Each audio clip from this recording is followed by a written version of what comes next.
Have you ever hated someone just because they were exactly like their father? Draco Malfoy, a name that brings to mind platinum hair, an arrogant face, and that eternal catchphrase, "My father will hear about this." Everyone thought he was a villain born to be bad. But what if he was never taught what being good meant? 1. Who is Draco? An arrogant Slytherin or a programmed child? From his very first year at Hogwarts, Draco Malfoy entered school life with contemptuous eyes, his chin held high, and arrogant words. He seemed like the perfect copy of what people feared most about Slytherin House. Superiority complex, blood prejudice, looking down on others, flaunting power and status. But was that his true nature, or just a mask his family had put on him since childhood? Draco was a Malfoy, an old pure-blood family, prestigious, with close ties to the Ministry of Magic and even Voldemort himself. In the wizarding world, they were the legitimate aristocracy, the ones keeping bloodlines from being contaminated. You are a pure-blood wizard. You are superior to those mudbloods. These teachings Draco had heard since he was in his cradle.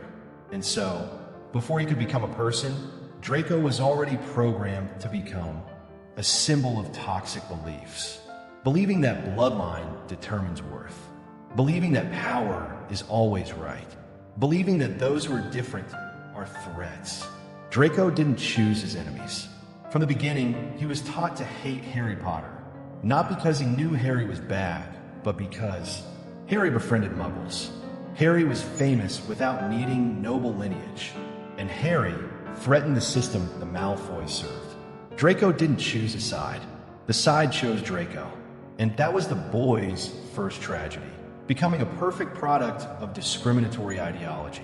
But in every word, every raised eyebrow from Draco, there wasn't strength, but a child programmed so thoroughly that he didn't know where his true self began. Draco started the story as a villain character, but the truth is, he was just molded to be villainous. 2. As he grew older, Draco became more lonely and conflicted.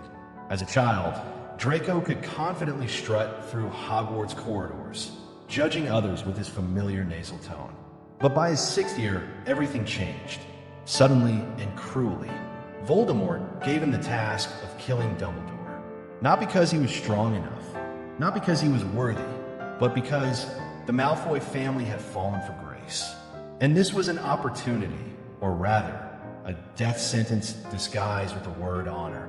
Draco couldn't refuse. If he said no, his entire family would die.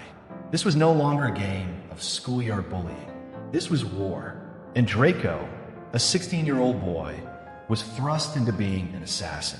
On the stairs, he stood there, trembling, wand pointed at Dumbledore, and couldn't do anything. Why? Because Draco wasn't a killer. Because despite years of brainwashing, despite being raised on pure-blood beliefs, Draco was still a child who was scared, lonely, and confused, a child who still had a conscience, and it was screaming in a world that forced him to silence it. Draco wasn't evil, just too weak to be good, not cruel, just too cowardly to rebel. He couldn't confide in anyone, couldn't talk to Professor Snape, because Snape was bound by an oath to help him, couldn't talk to his parents, because they needed him to complete the mission. Had no real friends, only followers. Draco Malfoy became an isolated island, full of cracks, in the middle of a storm he didn't create. The outside world still called Draco the bad guy, but behind the door of the room of requirement, Draco was just a boy repairing a vanishing cabinet in silence, night after night, with tired eyes and trembling hands. And from that moment, Draco was no longer a bully. He became a child twisted by the entire system, placed in a villain's role he didn't choose. When you see an evil person trembling, ask yourself, are they truly evil or just desperate? 3. Between two worlds, an unwilling villain. Draco was never Voldemort, but never Harry either. He didn't belong to the side of light, because light had never welcomed him. Nor did he truly belong to darkness, because deep inside him, conscience remained. When forced to kill Dumbledore, Draco couldn't strike, but also couldn't oppose Voldemort. Didn't have Harry's strength, didn't have Neville's courage. had no one reach out and pull him from the wrong path.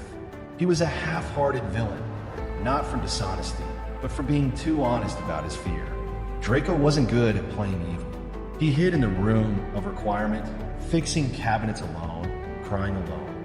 He avoided everyone's gaze, withdrew from childish showing off. Throughout parts 6 and 7, Draco became the invisible person of both sides. The dark side didn't trust him. The light side didn't forgive him. And he himself didn't trust himself either. Draco wasn't chosen. No destiny gave him a chance at redemption. And when war broke out, no one called his name. He wasn't like Snape, who was discovered to be a hero in the shadows. Not like Harry, who was celebrated from start to finish. He was Draco, pushed into the villain's role, but never taught how to be good. He only had himself, a fractured family, a collapsed ideal, and a heart full of torment, contradiction that he couldn't share with anyone. Helplessness, not from weakness, but from having no path to take. This was the period when Draco fell freely into darkness, but didn't let himself disappear. Didn't fight back, didn't surrender, just survived. And sometimes, in war, survival is the most courageous act. For Draco survived, but wasn't liberated. The war ended. Voldemort died. The entire wizarding world sighed in relief. They called Harry Potter's name like a savior. Neville was honored for his courage. Snape was vindicated after death. And Draco? No one said anything about Draco Malfoy. No applause. No celebration scenes. No great redemption moment, like people expected for villain characters. Only a quiet truth. Draco was still alive, but living like a shadow. A changed Malfoy, but forever someone who once stood on the wrong side. He didn't run away, didn't join Voldemort's side to the end, but also didn't openly side with Harry. He quietly escaped from darkness, not through a heroic act, but through silent withdrawal from the old path. No one forgave, no one cursed, no one mentioned, and perhaps, for Draco, that was enough. He no longer wanted to stand out, didn't need to prove anything to anyone anymore. Just wanted to live a different life, ordinary, obscure, and not repeat his father's mistakes. Draco didn't need to become good in the world's eyes. He just needed to become a good father in his child's eyes.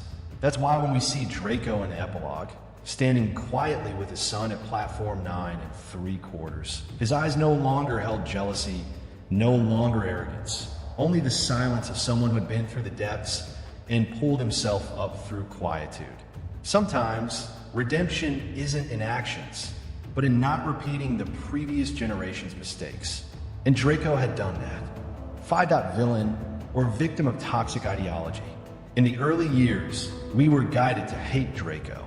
He was arrogant, sharp-tongued, troublemaking, always acting like he was superior to others. But at the end of the journey, the real question was no longer, is Draco hateable?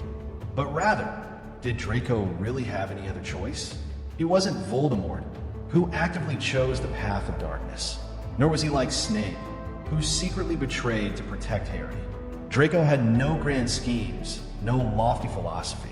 He was just a product of an outdated and rotten ideology. A child raised on hatred, prejudice, and fear of being betrayed by his own parents if he strayed from the trajectory. He wasn't a hero, nor was he a villain. He was just living proof of a generation force-fed prejudice and abandoned when times changed. When war broke out, Draco had no one to reach out and catch him. No Dumbledore to guide him. No Hermione to pull him back. No Ron to slap his shoulder and say, "You can change."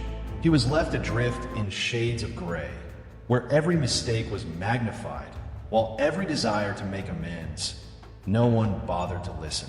And perhaps precisely this silence, this wordless endurance, was what made Draco Malfoy the most painful character in the entire series.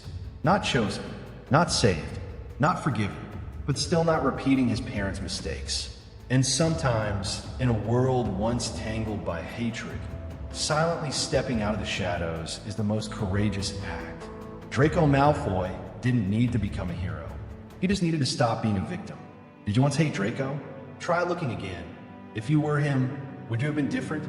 If you were raised in prejudice, forced to do things against your nature, would you rebel or surrender? Comment your thoughts. And if you'd like, next time I'll analyze Luna Lovegood, the girl who seemed crazy but was actually the freest person at Hogwarts. Leave a comment. And don't forget to subscribe to Fictional Depths so we can continue decoding characters who seem familiar but turn out to be very unfamiliar.